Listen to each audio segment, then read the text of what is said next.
Sige, tayo pong lahat ay yumuko, tayo ay manalangin. Hallelujah, salamat po o Diyos sa gabing ito na muli kami po ay mag-aaral ng mga salita mo.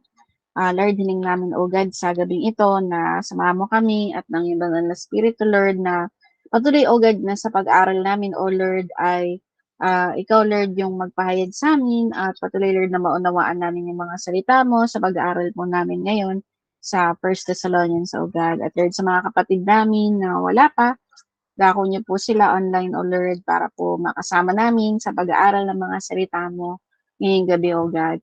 At Lord, lahat ng gawa ng kaaway ay tinatalian namin sa pangalan ni Kristo Jesus. Spirito ng mahinang internet connection, mawala-wala sa pangalan ni Kristo Jesus. Patuloy na tinatalian ka namin. Wala kang magagawa sa tanas sa bawat isa sa amin. Kaya Lord, nagpapasalamat na kami o God sa gabing ito. Dahil tagumpay o Lord ang gawain mo ito o God. Maraming salamat po sa pangalan ni Kristo Jesus. Amen. Okay. So, pag-aralan po natin yung 1 Thessalonians chapter 1. Ano po? Bago natin pag-aralan, tingnan muna natin ano ba yung layunin ng pagsulat ni Pablo sa Thessalonica. Sino ba ang sinusulatan? Ano ba yung mga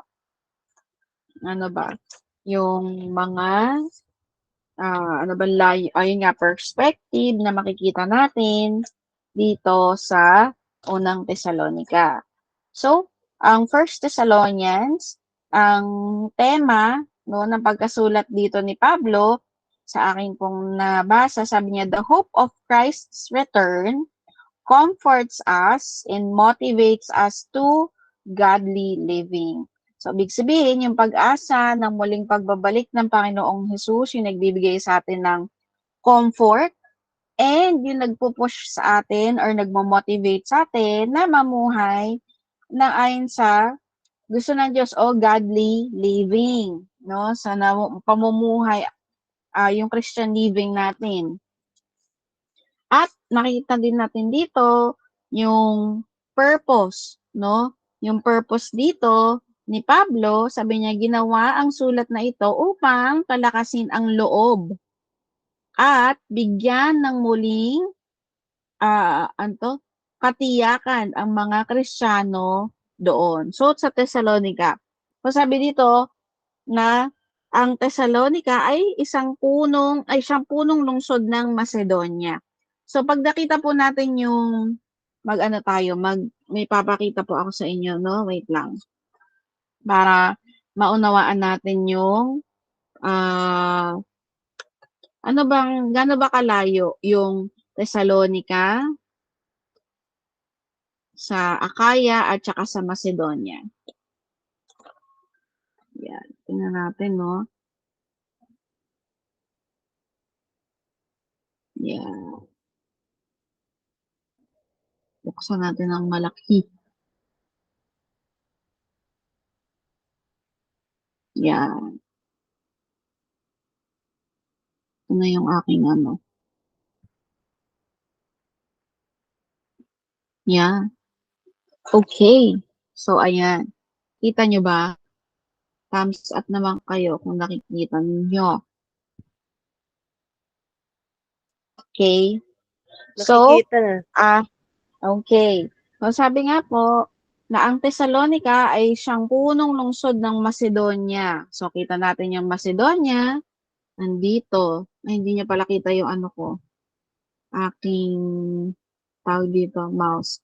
Yan, Macedonia, dyan sa taas ng Berea.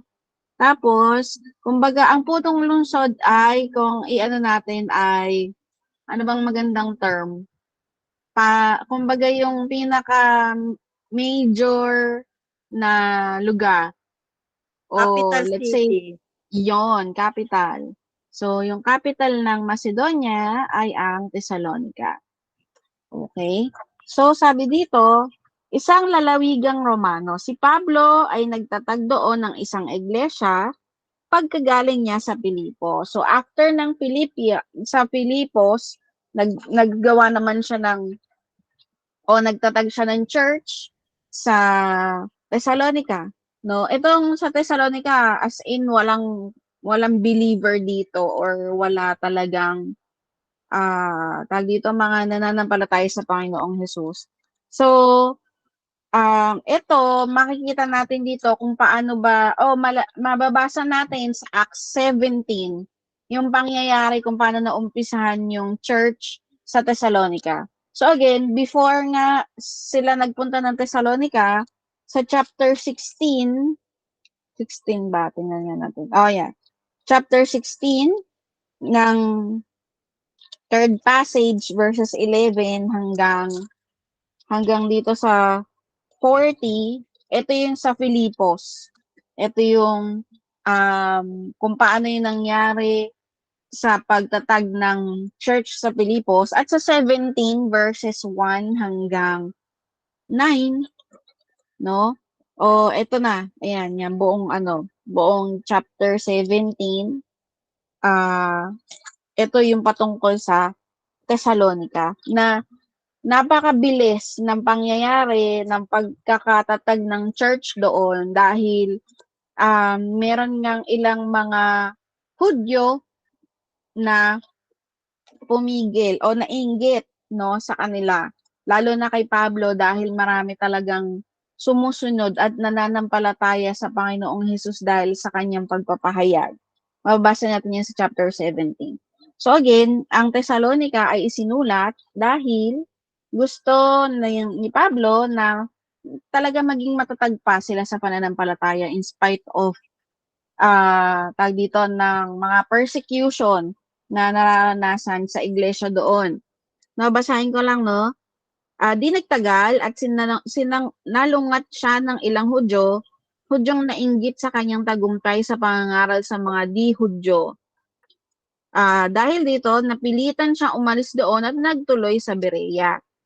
Tumanggap siya ng ulat mula sa kanyang kasama at kamanggagawang si Timoteo tungkol sa kalagayan ng iglesia sa Thessalonica. So, etong chapter 1, ito yung tawag dito, yung balita ni Timoteo kay Pablo, no? Kay Pablo, dahil nga mabilis na ang pangyayari dahil nga may mga nainggit sa kanyang Hudyo. Sabi nga doon dahil doon sa tagumpay ng pangangaral niya ng mabuting balita, no, sa mga hintil. So ngayon po, pag-aralan naman natin ngayon. So again, ang layunin o ang purpose, no, ay to strengthen, no, paalalahanan, palakasin, pagtibayin yung pananampalataya ng mga mananampalataya sa dito sa Thessalonica. So basahin po natin yung chapter 1 verses 1 to 10. Paikot tayo. Sa verse 1, sabi po dito, mula kina Pablo, Silas at Timoteo, sa iglesia sa Thessalonica, mga hinirang ng Diyos Ama at ng Panginoong Hesukristo. Sa inyo nawa ang pagpapala at kapayapaan.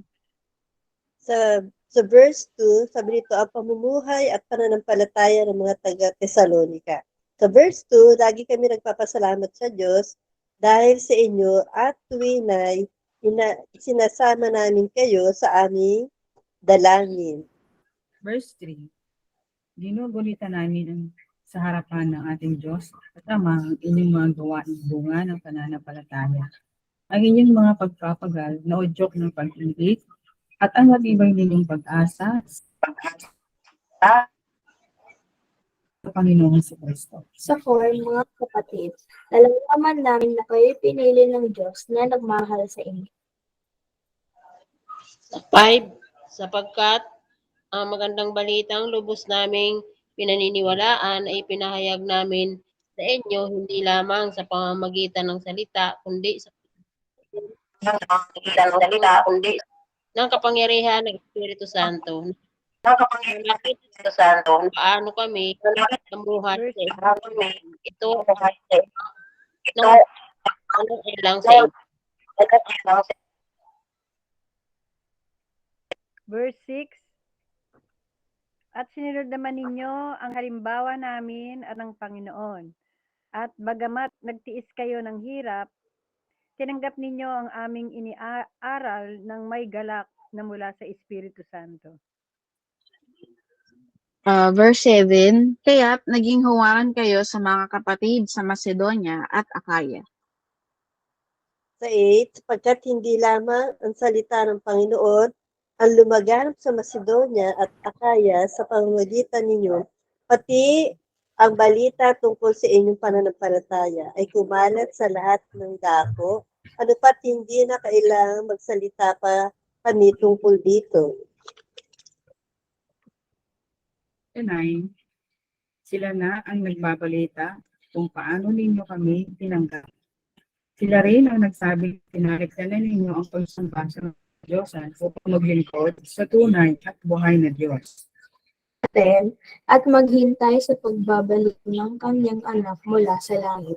Ito si Jesus na muli niyo na nagliligtas sa atin sa darating na po ng Diyos.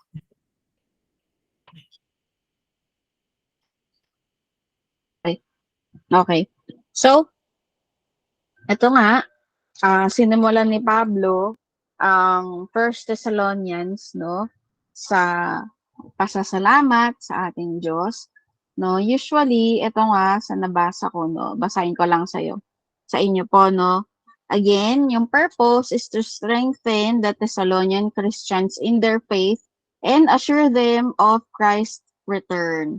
No, talagang ito yung wala namang issues, pero talagang nandun yung persecution na nararanasan ng mga taga-Thessalonica because, again, sabi nga doon, ang Thessalonica ay malapit sa Mount Olympus. Mount Olympus ay doon yung, yung lugar kung saan sinasamba nila yung Greek gods nila. No? Yung may Poseidon, yung may Zeus, si Athena, marami pa, o kung sino-sino man yung mga gods and goddesses nila. So, dahil nga doon sa kanilang pananampalataya, no, ito nga, sa pangunguna ni Pablo, sabi niya, mula kina Pablo, Silas at Timoteo. So, ito yung mga co-workers ni Pablo at that time, no, naging niyang kasama. At sabi nga doon sa binasa natin kanina, yung opening, no, na si Timothy ang nagbalita. Siya marahil yung naiwan sa Thessalonica nung siya ay umalis, no, dahil nga maraming mga Hudyong nainggit sa kanya. So, itong sulat ni Pablo ay pinapaliwanag dito, no, kung paano ba hindi mapagtitiisan, kung paano mapapagtagumpayan ng isang mananampalataya yung persecution in opposition, no? So, ito nga, inumpisahan dito ni Pablo yung sulat niya with affirmation. Nagpapasalamat siya sa Diyos dahil sa matibay na pananampalataya at talagang good reputation na meron sa Thessalonica.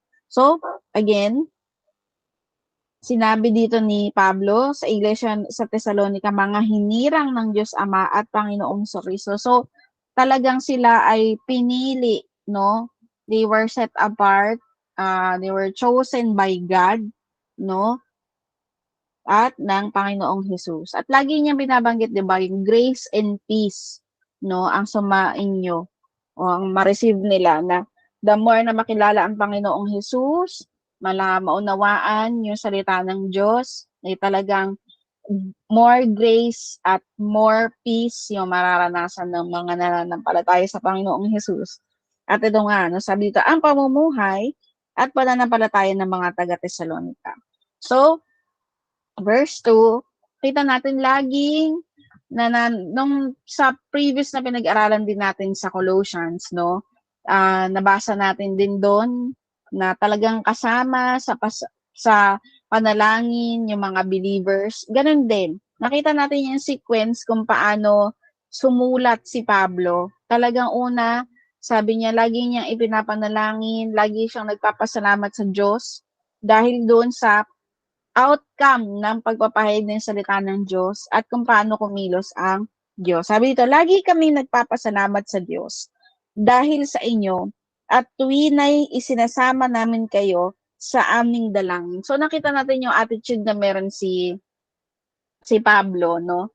Si Pablo na lagi siyang nagpapasalamat, ibig sabihin always or constantly, sabi nga doon, na nagpapasalamat sa Diyos, no, dahil sa inyo at tuwina'y isinasama namin kayo sa aming dalangin, no? So lagi or constant, no?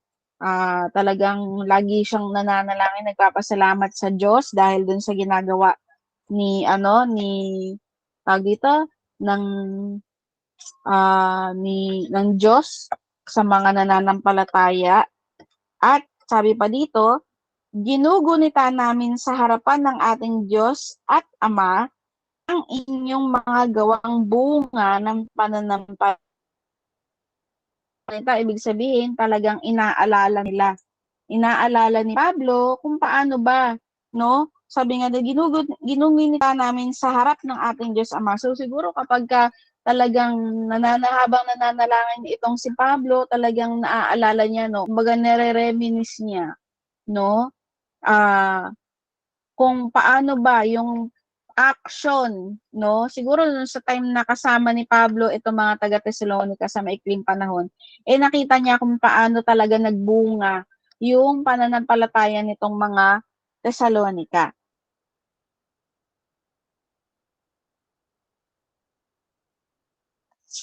At sabi pa po dito, sabi niya, ang inyong gawang bunga ng pananampalataya. So, ano ba yung nagpo-push o kumbaga nagmo-motivate, no, sa isang pananampalataya? Gawang bunga. So yung action nila ay bunga ng kanilang pananampalataya sa Diyos.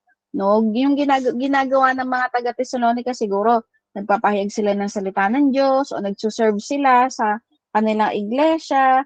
So lahat ng ginagawa nila ay hindi dahil, sabi kasi ni Pablo, gawin namin pero ito ay bunga ng kanilang pananampalataya. So, di ba katulad nung nakaraan na mga messages na napapakinggan natin o natatanggap natin, na talagang, sabi di ba, na sa ating pananampalataya, idagdag natin sa ating pananampalataya, no? Yung sabi ni Peter, supplement your faith with, basahin natin sa 2 Peter ba to? 2 Peter 1. No? Sabi dito, sikapin ninyong idagdag sa inyong pananampalataya ang kabutihang asal. So, example ng mga gawang bunga ng pananampalataya ay yung magandang asal, no? Ano pa? Kaalaman, no? Yan yung binasa natin, yung pinag-aralan natin itong verses 5 hanggang 8, no? Na dapat taglayin ng isang mananampalataya o ng isang believer yung mga ganong attitude or characteristic. So, iyon ay bunga ng ating pananampalataya sa Panginoong Hesus. No? Sabi dito, ang inyong mga pagpapagal o yung labor na ginagawa nila o yung mga sacrifices na ginagawa nila ay udyok ng pag-ibig. So, yung kanilang ginagawa, no, ang nag-uudyok sa kanilang nag-uudyok na gawin nila yung ganong attitude o yung sabihin natin magandang pakikitungo sa kapwa, pagsuserve sa iglesia, sa pagpapahayag ng salita ng Diyos, no? Anong sabi dito? Ay yung pag-ibig, yung love, yung nag-motivate, nag-uudyok para gawin nila yun, yung pag-ibig na naranasan nila sa Panginoong Hesus, yung pag-ibig na bunga ng banal na Espiritu, no? At ang matibay ninyong pag-asa sa Panginoong Hesukristo. No? Yung pag-asa na sinasabi dito ay yung muling pagbabalik nga dito ng ating Panginoong Hesus, yung pinaka-iintay-intay, no? So itong makita natin dito, faith, love, and hope. Talagang fundamental yan na sa mga sulat ni Pablo, no? Laging nandyan yan. Faith, love, and hope. Ayan lang, verse 3 pa lang yan. So sabi sa verse 4, nalalaman namin, mga kapatid, na kayo'y hinirang ng Diyos na nagmamahal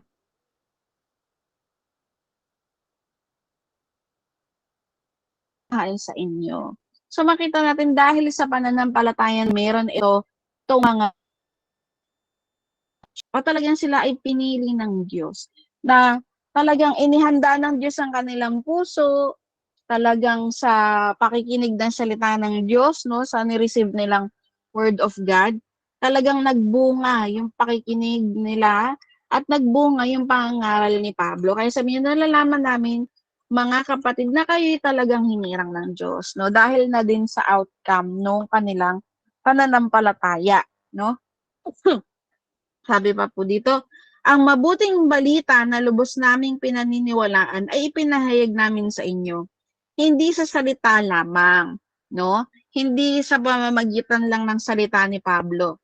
Ang nangyari, sabi dito, ito'y may kapangyarihan at patotoo ng Espiritu Santo. So, yung salita, ginamit lang, di ba lagi nga natin binabanggit na tayo ay ginagamit ng Diyos. So, yung salita ng Diyos plus yung Holy Spirit na nag-e-empower ay kumilos doon sa mga taga-Tesalonica habang sila ay nakikinig talagang yung nag-combine yung salita ng Diyos at yung kapangyarihan ng Holy Spirit na na-reveal sa kanila, na-enlighten sila. At sila mismo, kung sa panahon natin baka sarado Katoliko pa yung sasabihin, no? Pero dahil sa tulong ng Holy Spirit at ng salita ng Diyos, talagang yung mga taga-Tesalonica, na-enlighten sila at nabuksan sila. No nga? Kaya, ganun na lamang. Kaya sabi dito, nakita ninyo kung paano kami namuhay sa inyong piling. Ito'y ginawa namin para sa inyong kabutihan. So nakita, nakasama ng mga taga-Tesalonica ito si Pablo, sila Timoteo, no? At sabi nga dito, ito'y ginawa namin para sa inyong kabutihan. So para magkaroon sila ng example kung ano ba talaga yung tunay na pamumuhay sa pananampalataya sa Panginoong Hesukristo. So, dahil sila ay na-enlighten, talagang napakinggan nila yung salita ng Diyos, kumilos ang banal na Espiritu. Sabi dito, tinularan ninyo kami at ang Panginoon. No, tinularan, ibig sabihin, hindi ginaya but kumbaga, yung example na ginawa ni Pablo, talagang, inimitate ng mga taga-Tesalonica. Kaya gano'n na lang makita natin yung persecution na naranasan ng mga taga-Tesalonica at that time. Dahil, again, wala ngang ni isang believer at that time sa Thessalonica. At makita natin na talagang dito sa mga susunod na verses, talagang tinalikuran nila yung dati nilang sinasambang Diyos-Diyosan, no? Para sambahin ang tunay at buhay na Diyos. So sabi dito, tinanggap ninyo ang mabuting balita at dahil dito ay nagdanas kayo ng katakot-takot na hirap. Ayan nga yung paghihirap o yung persecution kasi tinalikuran nila yung dati nilang pananampalataya naniniwala sila sa mga Diyos-Diyosan or gods and goddesses nila, no? Alam natin, sabi nga doon, ang Thessalonica ay capital city ng Macedonia. So talagang mga talagang sabi dito, isang lalawigang Romano na talagang alam natin na andito yung lahat ng kasamaan, no? Lahat ng mga tawag dito ng ayaw ng Diyos, yung galit ang Diyos ay lahat ng ginagawa ng mga tao, no? Kasi nga puro kasalanan. Pero sabi nga doon, kahit naman na katakot-takot, na hirap or persecution yung dinanas nila, sabi niya, taglay pa rin ninyo ang kagalakang kaloob ng Espiritu Santo. So see, na kahit na nakaranas sila ng paghihirap, ng persecution, pero dahil na-enlighten sila at naunawaan nila yung salita ng Diyos, no? At sa tulong ng banal na Espiritu, na talagang i-present yung mensahe ng Diyos, yung kaligtasan, na may pag-asa pa at muling babalik ang Panginoong Hesus. Talagang binigyan ng banal na Espiritu, no, ang bawat taga-Tesalonica ng kagalakan na kahit na nagdaranas sila ng meron nga silang sabi nga doon, faith, love, and hope. No, yun yung kanilang pinangahawakan, no, sa kanilang pananampalataya. At sabi dito, kaya't naging huwaran kayo sa mga kapatid sa Macedonia at Akaya. So hindi lang sila naging example sa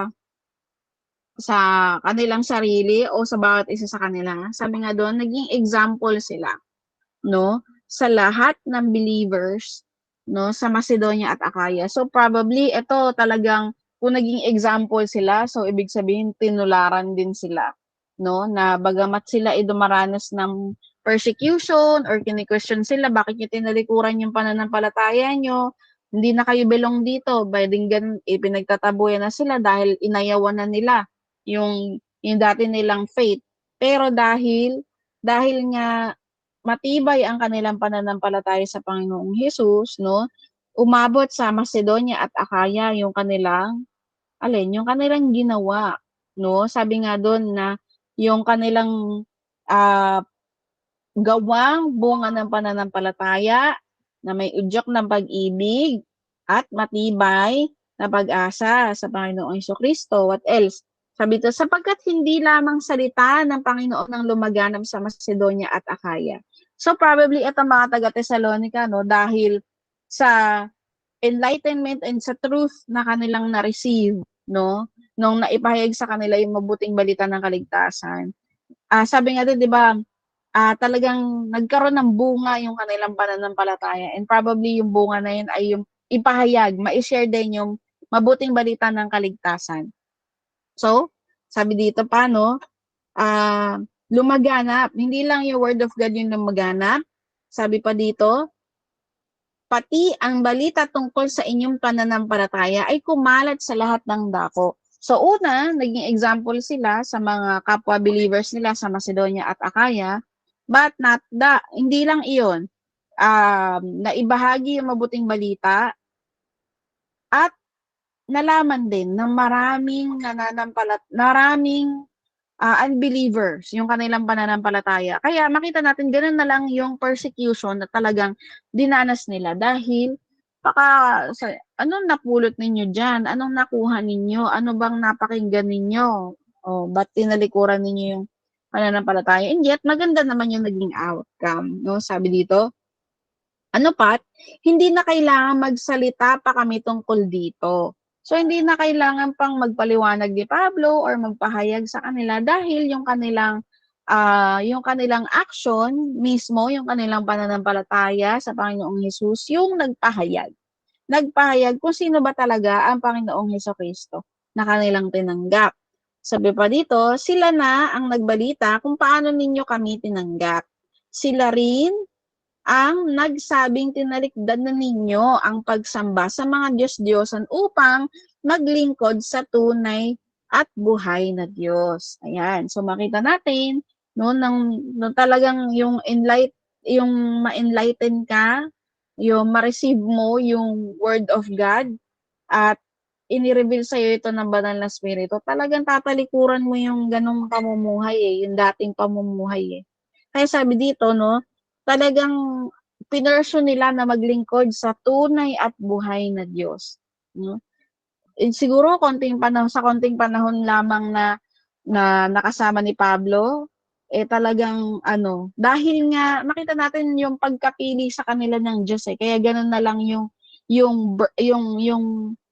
pag-aapoy ng pananampalataya nila sa Panginoong Hesus na talagang mainit kung mainit. Talagang ipapahayag namin sa maraming tao kung sino ba talaga ang Diyos. At sino, no, di ba? Kung ikaw talagang na-enlighten ka, talagang naunawaan mo yung katotohanan, no? At katulad nun, tinularan nila, sinunod nila, inimitate nila yung examples na ginawa nila Pablo at nila Timoteo, no? Talagang aayawan mo yung dati mong pamumuhay o yung pagsamba sa Diyos-Diyosan. Kaya sabi dito, upang manglingkod sa tunay at buhay na Diyos at maghintay sa kanyang anak na si Jesus, siya ang muling binuhay na magbabalik mula sa langit at magliligtas sa atin sa darating na po. So, pinakilala din ni Pablo na talagang babalik At isa yun sa theme ng First Thessalonians, no? Yung muling pagbabalik ng Panginoong Hesus. Yan. So, sa maikling pag-aaral natin, no, makita natin dito na kakaiba ang pananampalataya. Kakaiba ang Thessalonians sa ibang mga sulat ni Pablo na napag-aralan natin. Kasi, ano eh, yung sila talaga matibay. Wala akong nakitang issue dito na talagang, kumbaga yung issue na may sinugpo si Pablo or nakarating sa kanyang balita, pangit agad, o halimbawa, yung mga kapwa believers, nag-away-away sila dahil sa ganito. Walang ganun eh. O mga Hudyo na hindi, wala. Kundi yung persecution lang. Persecution na nararanasan ng mga taga-Thessalonica. No? At sa mga susunod pa, sabi nga doon sa kanina, sa sulat na to, makikita natin at malauunawaan natin kung paano ba natin mapapagtagumpayan or ma-endure o magiging patient. Kung paano tayo magiging patient sa oras na dumanas tayo ng mga pagpa-persecute. Sabi nga natin, unang-una na nagpa-persecute sa atin, yung family natin na na hindi pa nakakakilala sa Panginoong Hesus. Kahit sa simpleng mga joke man yan na alam natin na yung joke nila totoo, no? Na alam naman natin yan. No? So, alam na, ganun, paano natin ma-endure yung mga ganong persecution or opposition patungkol sa ating pananampalataya sa Panginoong Hesus. Okay, kayo naman, ano naman ang inyong share at ano pong natutunan ninyo ngayong gabi?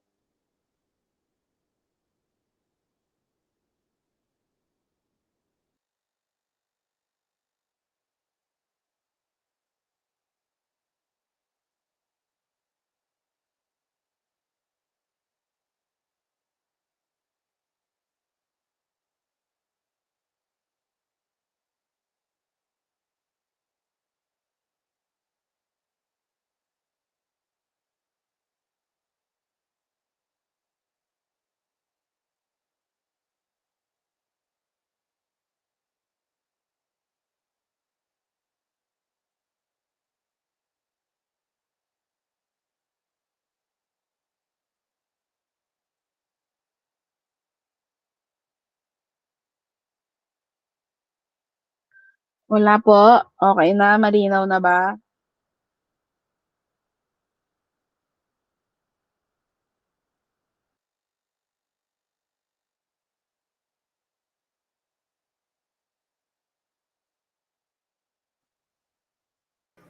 Opo, malinaw na.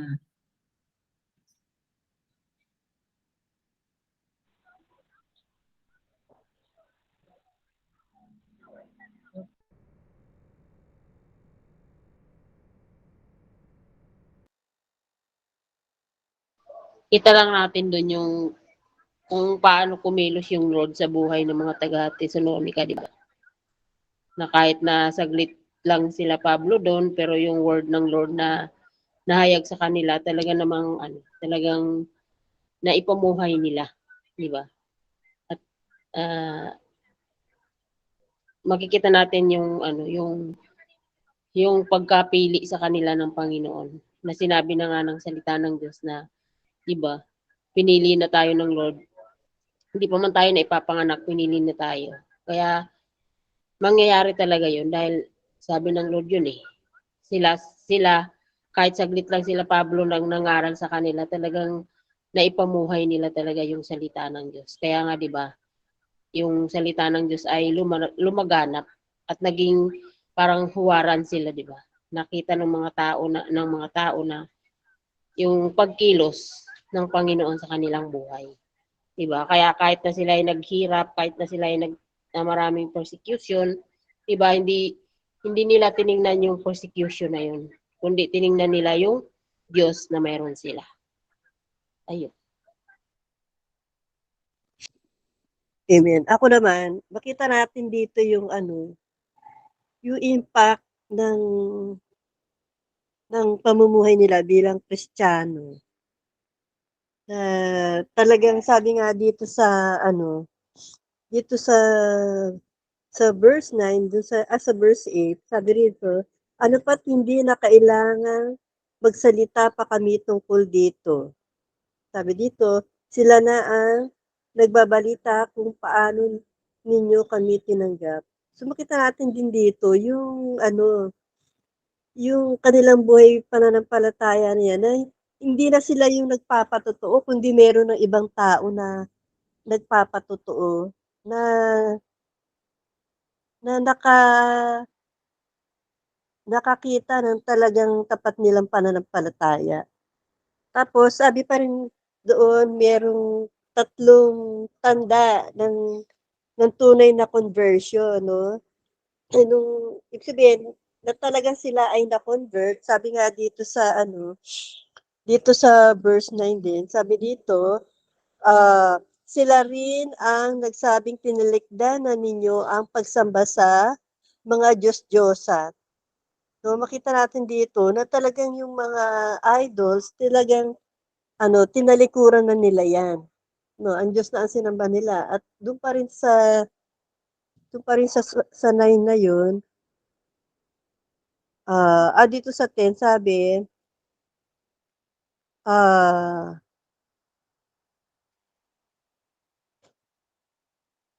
sabi diyan ay sila ay hinihintay nila yung muling pagbabalik ng ating Panginoong Hesus at pagliligtas sa kanila sa darating na puot ng Diyos. Hmm. At yung sabi, serving God, sila ay nagpapatuloy na naglilingkod sa Panginoon ng may kagalakan. Yun lang. Yung sa akin naman, yung nakita natin dito si Apostol Pablo, yung kanyang sa mga kapatid sa pananampalataya na yun nga lagi niyang dinadalangin, lagi niyang ipinagpapasalamat sa Diyos yung mga kapatid sa pananampalataya. At nakita ko rin dito yung sa pananalangin ni Pablo, nagkakaroon ng yung katugunan yung mga prayer niya dahil dun sa prayer niya, nakikita niya yung mga kapatid doon na lumalago, nakikita niya yung pananampalataya ng mga kapatiran doon ay talagang sa Panginoon. Kaya, yun, magandang sa atin yun na talagang magdalanginan tayo sa isa't isa para lalong ang bawat isa ay lumakas ang loob na maipangaral ang salita ng Diyos. Yun lang po.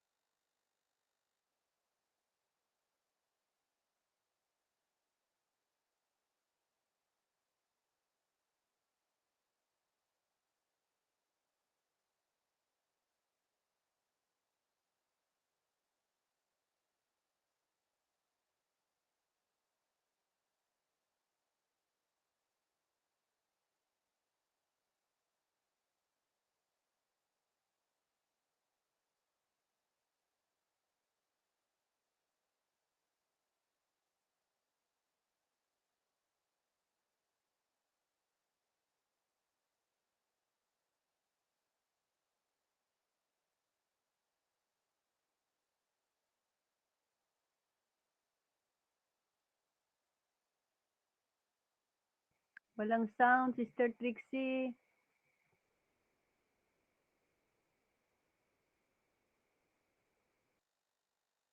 Meron ate. Dako na tayo sa excuse me. Sa communion. Nakahanda na po ba ang bawat isa? Amen.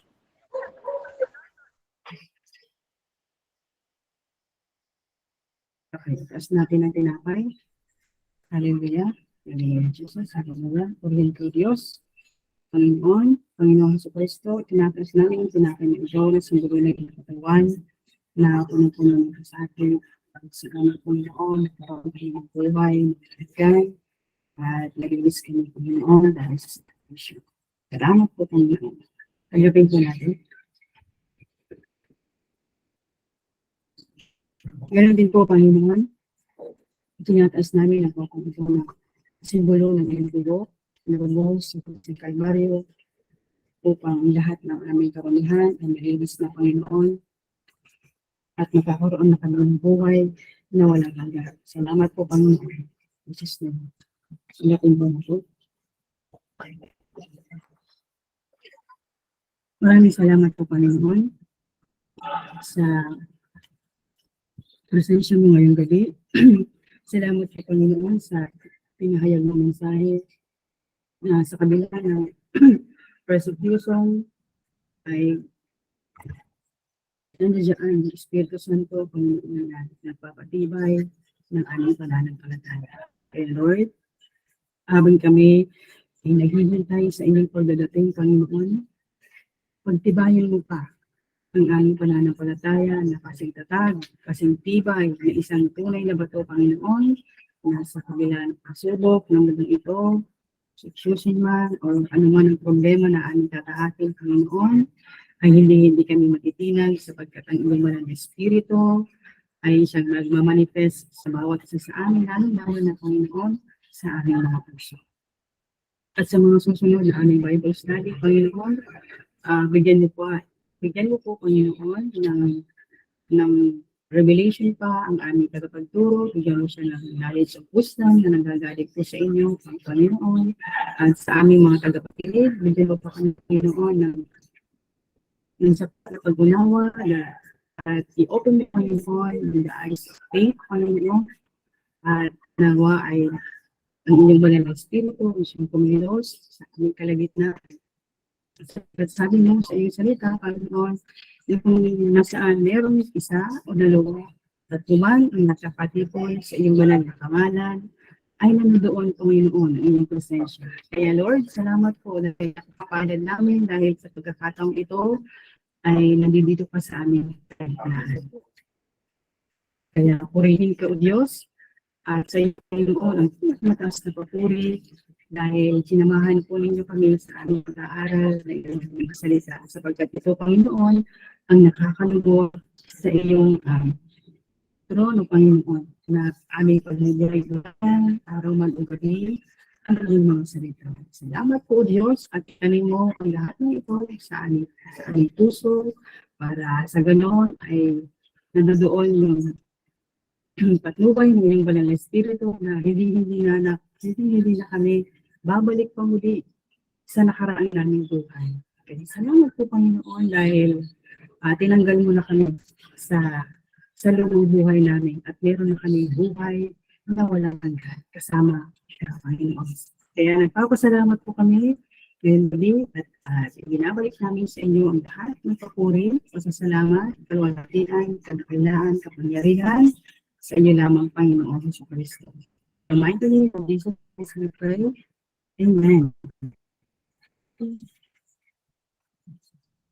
Picture. Wait lang.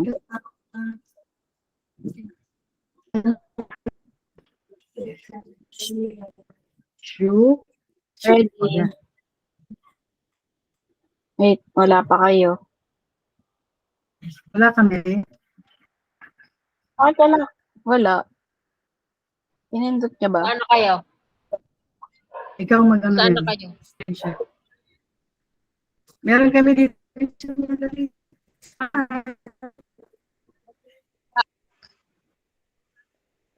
Smile, isa pa.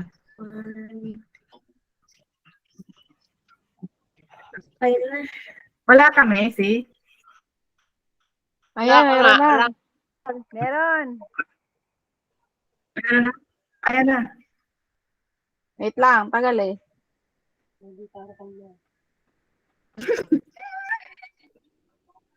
Yan. Nagagalaw. Okay na. Bakit ganun yung ano ni Yem, nakapikit lang? Okay na. Please. Bye-bye. Okay, bye.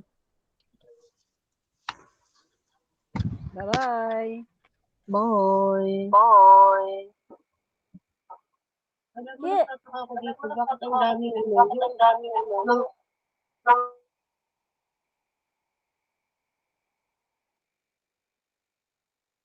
Ki, Kailan uwi mo, ate? babalak nga ako bukas eh. Umuwi ka na bukas. Baka mami mo. Ate, hanggang 18 lang yun.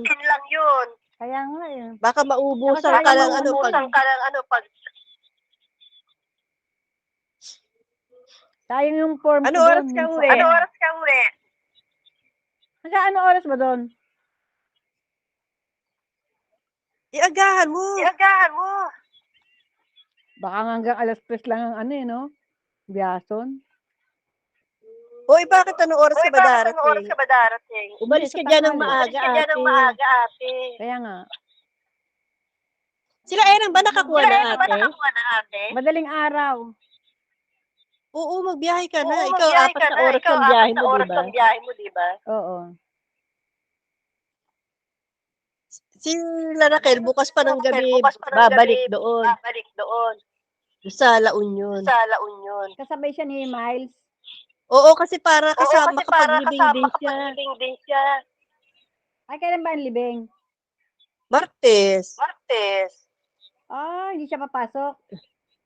Dapat ngayon siya hindi papasok. Ayaw naman pumayag ni Martes, hindi siya makikipaglibing. Kaya binawi niya yung leave niya ngayon. Bukas magtuturo siya. Tapos, Lunes, Martes leave siya. Lunes, Martes ang wala siyang pasok. Oo, para makasama siya doon sa makipaglibing. Di Biyernes ang uwi nila ng gabi. Martes, ng gabi. Tapos tuloy na siya sa... May pasok siya bukas. Bukas pa lang sila uuwi sa La Union. Gabi naman. Gabi na yon. Oo. Kaya nga. Parang dating nila doon umaga. Oo, umaga o madaling araw. Oo. Magbiyahe ka na. Kasi Kaya makukuha nga. rin naman sa agad. Oo, nabibigay na sila Oo, kasi sabi ko, uy, sana ako ba November? Sabi niya, siyempre, dahil sa pangailangan ng tao. Saka ininte para yung sasabihin ng Comelec. Yung desisyon. So, ang desisyon nila na magbigay na kaysa naman Oo. babalik pa. Hanggang 18 lang kasi siyempre mag-e-eleksyon na. Mm-mm. Kaya pumunta ka na. Agahan mo na alis bukas. Oo, madaling araw. Pumunta uli ako doon sa apo ko. Dumalaw ako. Sabi ni Mark, may ilan ba kayo? Ako lang mag-isa, si Tita Jenny mo hinihingal eh. Oo. O si Tita M, sini ng Emet? Aba, di nasa Tarlac yun. Bakit? Doon ako nagtanghalian. Si Mark andun din. Umuwi siya ng Umuwi. tanghalian. Gawa nagtanghalian. Oo. Sabi niya, Mami, asaan ka na? Iakas niya sana ako. Kaya lang, bumili pa ako ng prutas. Pasalubong sa kanila. Oo. Kaya bukas lumarga ka na. Kaya nga, sabi ko nga kay Jenny, uwi na rin ako. Dapat nga Lunes eh. Dapat sa Linggo Lunes ako pa. Linggo ako uwi, Lunes ako sana nga. Para hindi nagrara sa oras kasi eh. Di ikaw bahala. Parang hindi nagrara sa oras. Ito talaga 18 pa naman yun. Kaya lang, yung 13, babalik na naman kasi ako kung matutuloy ako. Bakit? Yun nga yung kay Rolly. Di ba birthday ni Rolly ng Friday? Oo. Ate, di ano ka umuwi? Diretso na. 12.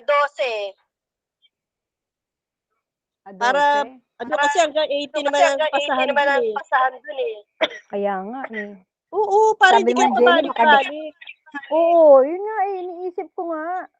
12 na lang. 12 na lang. 12. Oo. Oo. Para agahan mo ang uwi mo. uwi mo. Oo. Sabagay yung kay Webes yun Ronnie eh, hapon pa naman yun eh. Webes yung kay ano yun, no? Bahala na. Kasi bukas nararas ang oras eh. Eh saan mo ka na nga lang? Sa ano 12. ba? Ano gusto mo bang araw? Lunes ba? O ano? Hindi nga, yung ano na lang. Yung parang diretso na rin kay ano, kay Rolly. O isang linggo ka dito. ka dito. 12 na lang. Hindi, 12 na lang ako uuwi. O pwede naman Tapos, yun. naman yun. At 13 kami kukuha. Oo, kasi gabi pa naman yung birthday ni Rolly. Oo. Saan ba gaganapin? Ay, hindi ko alam. Wala pang ano. Parang naghahanap pa eh. Ng ano eh. Isang beses sabi ni Enang, naghahanap sa Istan eh. Baka sa, yung eat all you can. Eat all you Hindi naman can. tayo makakakain ng marami. Paranaque. Kaya nga. Di ba tayo tayo limitado na ang kain din eh, no? Oo nga eh. Di Sayang tayo- naman, hindi tayo malakas kumain. Tsaka yun nga, pag kumain ka ng marami sasamaan ka ng pakiramdam. Eh, lalo naman si Enang, hindi naman kumakain ng marami yan. Oo. Kaya nga Eh, wala. Sana wag na lang Sayang din sa naman eat all you can. Sayang naman yung eat all you can. Sabi nga ni Junior, sabihin mo, doon na lang sa church, wala namang gawain ng biyernes. Magkano ang per head? Magkano per head nun? Baka mga 1K yun. O, di ba? Kasi Tapos yung may inaano ko siya, birthday celebrant, maglilinis. libre. Maglilinis pa nga naman ng mga ano.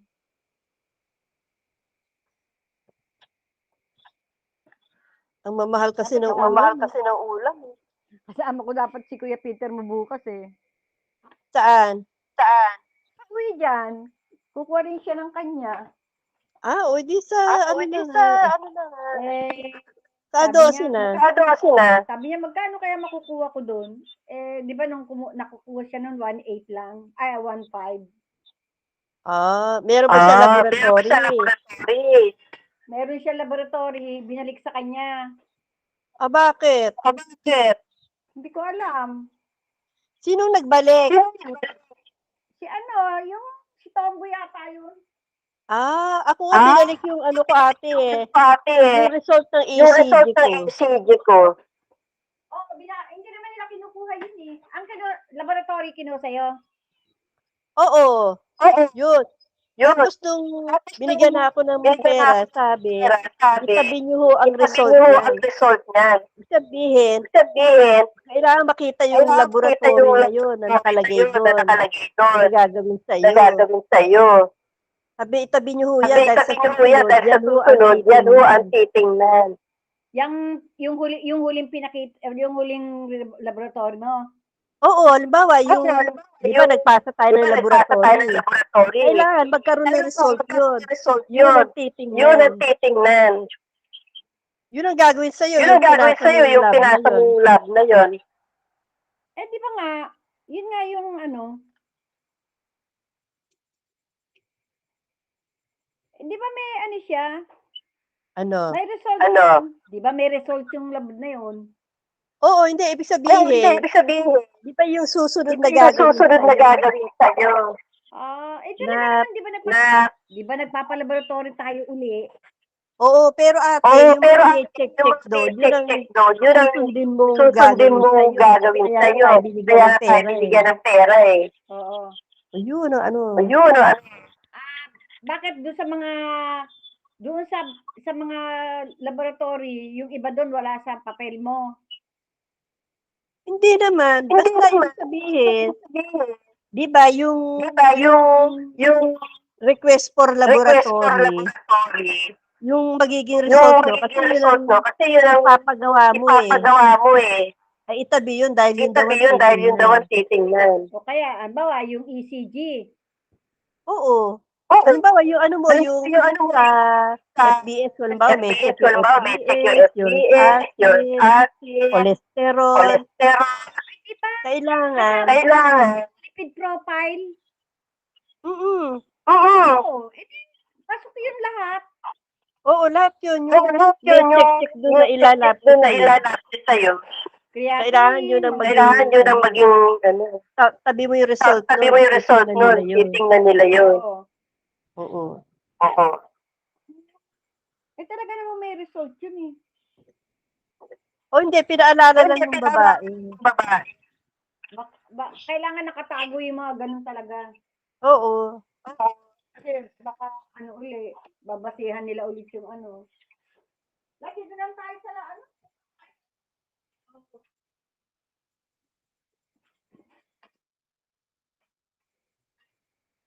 Di pa kami kumakain eh.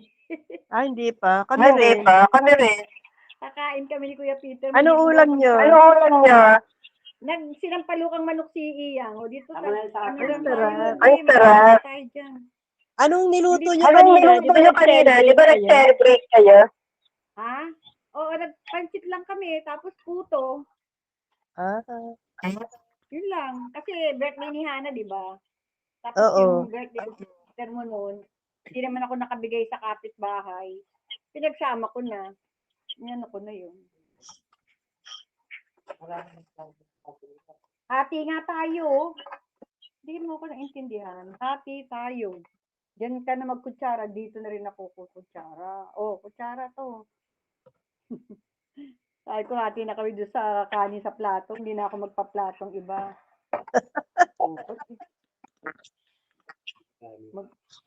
Kaya lang, nagkakamay naman to. Kaya, anong ulam nyo? Kami? Ano? Torta. Oo, bigyan mo ako dyan kung ano. Pwede pa siguro. Teka, tatawagan ako ni Jenny. O, sige na. Hello, Jen. Oh. Ano? Naibigay ko na, Jen. 1K yun. Di ko nabasa na na 1-2.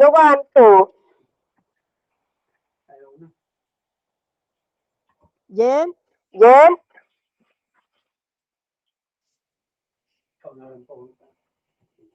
Hello? Hello, Jen? Hindi kaya ka naririnig. Oo nga eh. Ate, teka, ano ka muna. Baka Mag-out muna hindi. ako. Go out ka muna. Sige. Sige, bye.